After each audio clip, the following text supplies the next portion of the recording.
Welcome to another episode of cmdtyView tips and tricks.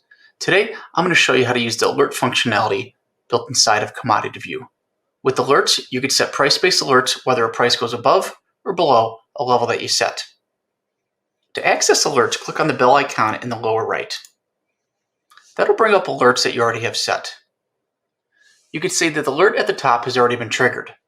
I'm going to reset this alert using the reset icon, so you can see the notification that appears on the screen when it's triggered.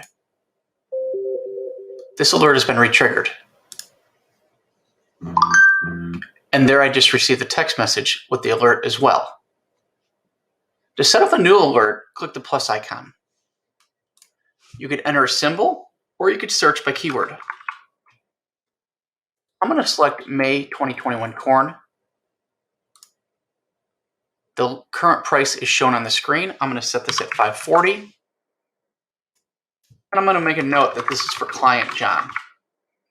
Click save, and the alert then goes into my screen.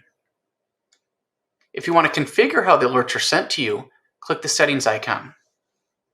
You could see here that you could have them sent via email, text, or both email and text. You could change those settings and then click save. To remove this panel, click the alert icon again. Thanks for watching, and stay tuned for another episode of cmdtyView tips and tricks.